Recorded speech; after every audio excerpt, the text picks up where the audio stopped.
तो नमस्कार दोस्तों, आप सभी का स्वागत है अटल एकेडमी यूट्यूब चैनल पर। आज हम बात करने वाले हैं टीचर बनने के लिए कंप्लीट रोड मैप।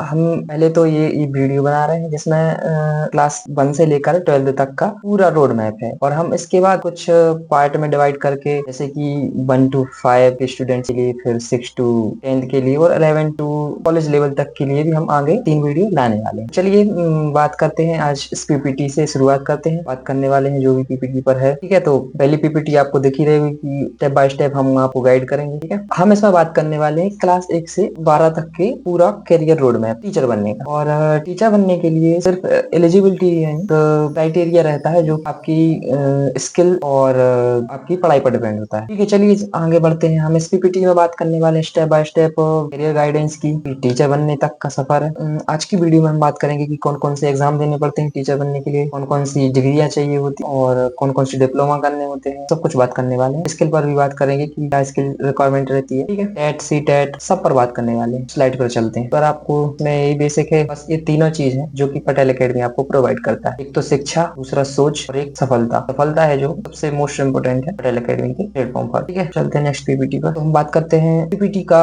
उद्देश्य सिर्फ ये है कि आपको full guidance for teaching line, okay. इस पीपीटी का उद्देश्य यही है कि स्टूडेंट को टीचर करियर के लिए क्लियर आइडिया मिलना। यानी कि हम इसमें बात करने वाले हैं कि मतलब जो भी टीचर बनने के लिए स्किल रहती है आपकी, जो भी आपको पढ़ाई करनी पड़ती है आफ्टर 12th, बिफोर 12th, जो भी रहता है बताने वाले हैं। सब कुछ बात करने वाले हैं आगे इस पीपीटी में, ठीक है।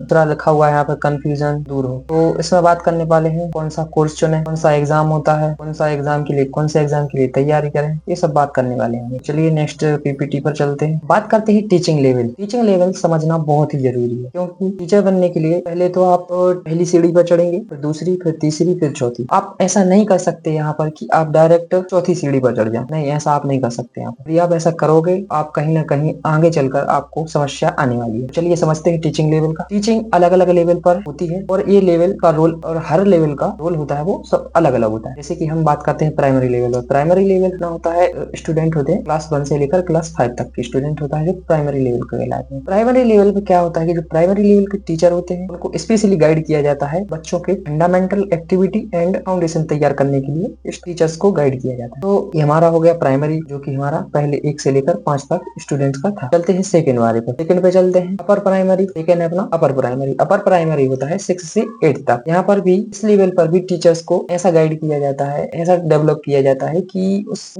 इस एज में 6 से 8 तक के बच्चे जो पढ़ रहे हैं उनको समझ और लॉजिक डेवलपमेंट करवाता है एक टीचर, उसको इसी तरह से गाइड किया जाता है, ठीक है। चलते हैं नेक्स्ट स्टेप पर। हमारा होता है सेकेंडरी हायर स्कूल, जो हायर स्कूल कहते हैं, जो कि होता है 9 से 12 तक। तो इसमें सिर्फ बच्चे का भविष्य नहीं बनता, बल्कि उसको कैरियर गाइडेंस भी मिलती है और कैरियर डायरेक्शन भी मिलता है। तो आगे चलते हैं, इसी वीडियो में आगे चलते हैं, पीपीटी पर आगे बढ़ते हैं, ठीक है। तो ये नॉर्मली हो गई हमारी टीचिंग लेवल्स, जो कि हमारी थी primary class 1 to 5, and upper primary थी 6 to 8, सेकेंडरी जो 9 से 12 थी। तो बस एक टीचिंग लेवल में बस यही है कि जो बच्चा है, जो क्लास 1 का बच्चा है, उसको अलग शिक्षा दी जाएगी, और जो क्लास 12 तक है उसको जो क्लास 1 में शिक्षा मिली वो तो मिलेगी, बल्कि क्लास 12 तक जाते जाते उसका माइंड इतना डेवलप करा दिया जाएगा कि 12 तक पहुंचते पहुंचते बच्चा मैच्योर हो जाए। नेक्स्ट पीपीटी पर चलते हैं। नेक्स्ट पीपीटी पर हम बात करने वाले हैं, जो कि हमने पहले बात की थी टीचिंग लेवल में, फर्स्ट लेवल की, प्राइमरी लेवल की। प्राइमरी लेवल का टीचर जो होता है वो होता है क्लास 1 to 5 तक, मैक्सिमम 1 to 5 तक ही पढ़ा सकता है प्राइमरी लेवल का टीचर, ठीक है। तो इसमें हम बात कर लें, प्राइमरी टीचर बच्चे की पहले एकेडमिक गाइड होता है। इस तरह से हम देखते हैं कि जो बच्चा होता है वो 1 क्लास का जो बच्चा होता है वो बहुत ही छोटा होता है, और उसको समझाना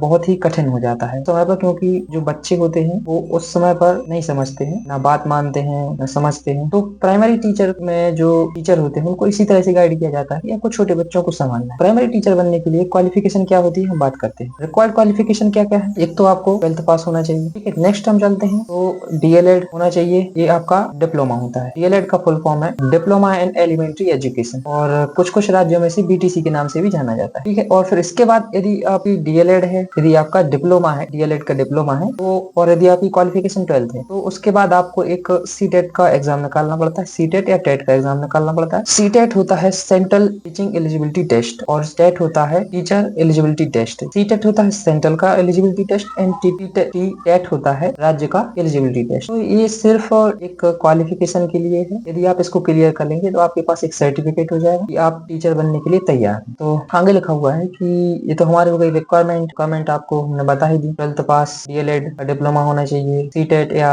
स्टेट टेट जो बोलते हैं उसका एक सर्टिफिकेट होना चाहिए। अब बात करते हैं टीचर का फोकस। टीचर का फोकस किन चीजों पर होना चाहिए? टीचर का फोकस जो प्राइमरी लेवल पर है वो होता है रीडिंग और राइटिंग हैबिट पर, रीडिंग एंड राइटिंग हैबिट पर। यदि आप शुरुआत से लेकर बच्चों को रीडिंग एंड राइटिंग हैबिट डाल देंगे तो आगे चलकर वो बहुत कुछ सीखने वाला है। फिर उसको डेवलप किया जाता है बेसिक मैथ से। जो शुरुआती बच्चा होता है उसको बेसिक मैथ से ही डेवलप किया जाता है। और तीसरी चीज जो लिखी है बिहेवियर एंड डिसिप्लिन, ये मोस्ट इंपॉर्टेंट चीज है, बिहेवियर और डिसिप्लिन। बच्चे को यदि बिहेवियर एंड डिसिप्लिन यदि नहीं सिखाया जा रहा है तो कहीं ना कहीं तक का भविष्य खतरे में है। मोस्ट इंपॉर्टेंट चीज है बिहेवियर एंड डिसिप्लिन, ठीक है। और बस यही है कि प्राइमरी टीचर जो होते हैं वो ज्यादातर लड़कियों को ही बनाते हैं। ऐसा नहीं है कि लड़कों को नहीं देते हैं जॉब, बल्कि प्राइवेट स्कूल में प्राइमरी टीचर ज्यादातर लड़कियां ही होती हैं, क्योंकि वो उनको थोड़ा सा रहता है बच्चों को गाइड करने का। तो अब हम नेक्स्ट आगे बात करते हैं। आगे हम बात करते हैं अपर प्राइमरी टीचर की,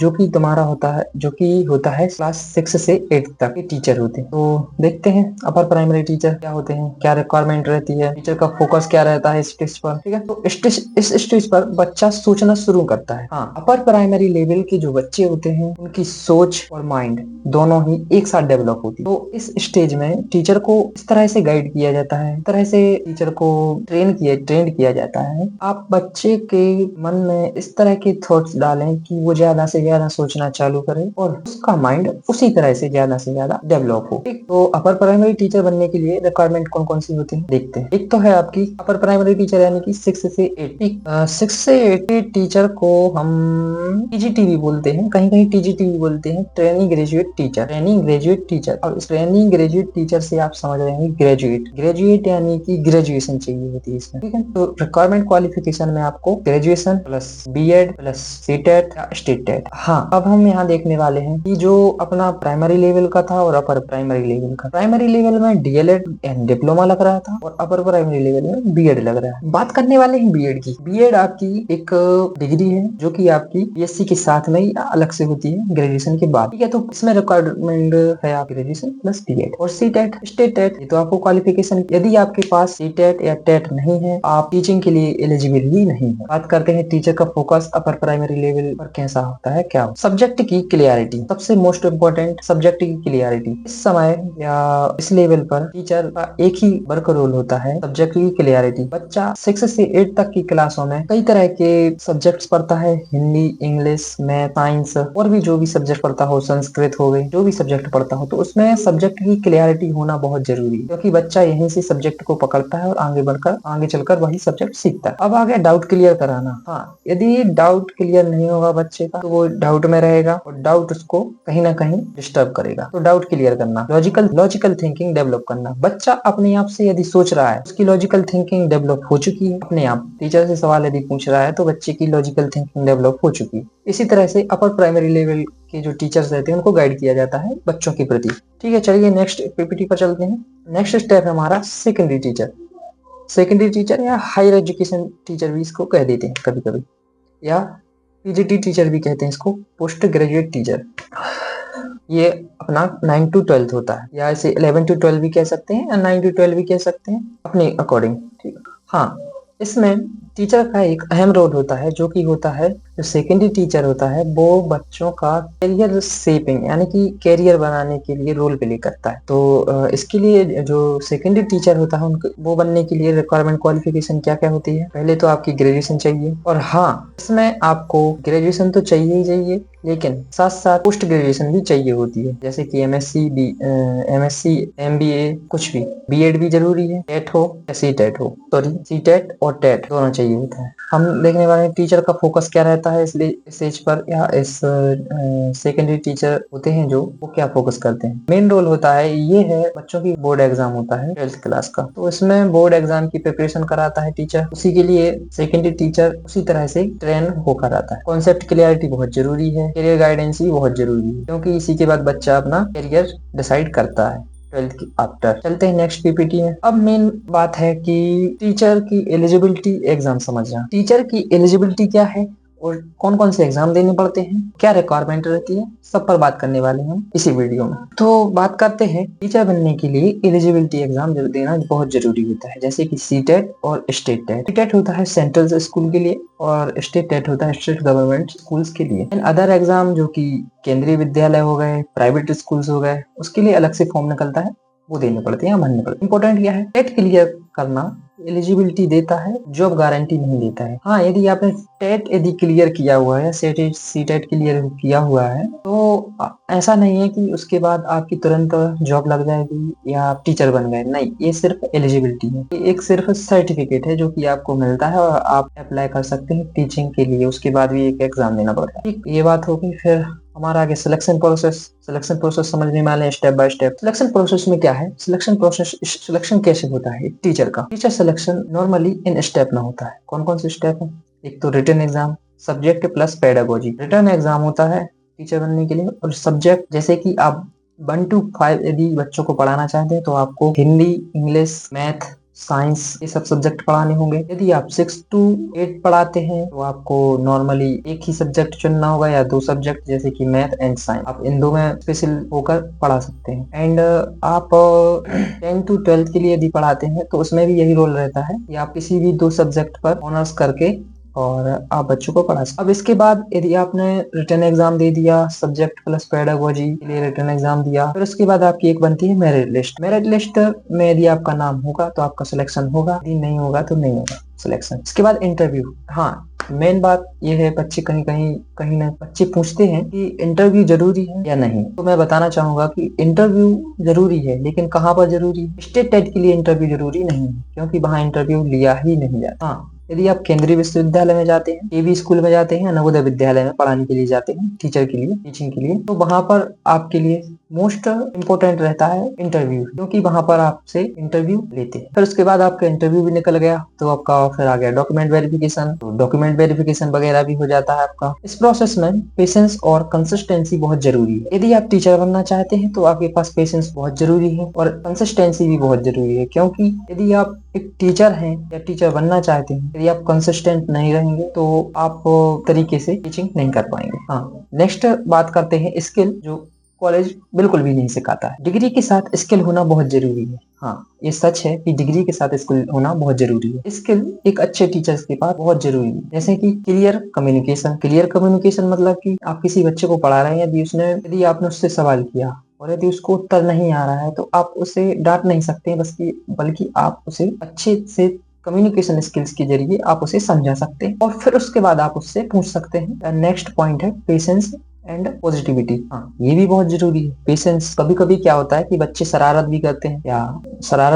हैं या कुछ और एक्टिविटी करते हैं, तो आपको उस टाइम या उस समय आपको पेशेंस रखना बहुत जरूरी है, क्योंकि बच्चे जो होते हैं वो शरारत तो करते ही हैं। पॉजिटिविटी बहुत जरूरी है टीचिंग के लिए। चाइल्ड पेडागोजी की समझ, अच्छे टीचर्स को चाइल्ड पेडागोजी की समझ नहीं है तो एक वो टीचर नहीं। Child pedagogy is most important for teacher and teaching line. Classroom control एक और फेजिबल चीज बोलते हैं, जो कि होता है क्लासरूम कंट्रोल। यदि आप क्लास में अकेले हैं और करीब 50 बच्चे आपकी क्लास में बैठे हुए हैं तो उनको कंट्रोल करना बहुत ही मुश्किल हो जाता है। तो ये समझ होना चाहिए एक टीचर में कि क्लासरूम कंट्रोल की एक जो स्किल होती है वो टीचर के पास जरूरी है, बहुत ही जरूरी। सच क्या है, अच्छा टीचर दिल से बनता है, सिर्फ डिग्री से नहीं। मोस्ट इम्पोर्टेंट बात। ठीक, आगे चलते हैं, बात करते हैं कॉमन गलतियां जो बिगिनर्स करते हैं, जो शुरुआत में करते हैं। बहुत से लोग टीचर बनते वक्त ये गलतियां जरूर करते हैं। देखो, एक तो सिर्फ डिग्री पर डिपेंड रहना, ये बहुत ही गलत बात है। दूसरा, प्रैक्टिस टीचिंग का ना करना। देखो, प्रैक्टिस सबसे जरूरी है, क्योंकि जो टीचिंग लाइन है उसमें practice and patience and positivity बहुत जरूरी है। बच्चों को समझाने की कोशिश ना करना। हाँ, यदि बच्चा समझ नहीं रहा है तो आपके पास स्किल्स इतनी होनी चाहिए कि एक स्किल नहीं दूसरी यूज करो, दूसरी नहीं तीसरी स्किल यूज करो, लेकिन उस बच्चे को पेशेंस एंड डेवलपमेंट जरूर सिखाएं। और एक और बात है कि गलती को एक्सेप्ट करना और इम्प्रूव करना जरूरी है। यदि आपसे गलती हो जाती है तो उसको एक्सेप्ट करना और इम्प्रूव करना बहुत जरूरी होता है। ठीक है, तो फिर पटेल एकेडमी का विजन विजन बस यही है कि पढ़ते रहिए, आगे बढ़ते रहिए। और पटेल एकेडमी का विजन सिंपल है, रियल क्लासरूम स्किल सिखाना, ऑनेस्ट और प्रैक्टिकल गाइडेंस देना, फ्यूचर टीचर्स को कॉन्फिडेंस बनाना। जो फ्यूचर में जो टीचर बनना चाहते हैं उनको कॉन्फिडेंट बनाना। और हम सिर्फ टीचर ही नहीं, अच्छा टीचर्स तैयार करते हैं। तो बस फाइनल मैसेज आप सभी को यही है, टीचर बनना एक दिन का डिसीजन नहीं है, जर्नी है जिसमें मेहनत, प्रैक्टिस, कंटिन्यूअसली लर्निंग होती है। अगर आप आज शुरू करते हो तो कल जरूर सफल होंगे। तो thank you students, thank you Patel academy के साथ जुड़ने के लिए। तो चैनल को लाइक करें, शेयर करें एंड सब्सक्राइब करें। आज की वीडियो आपको कैसी लगी कमेंट में जरूर शेयर करें। मिलते हैं नेक्स्ट वीडियो में, तब तक के लिए पढ़ते रहें, बढ़ते रहें। जय हिंद, जय भारत।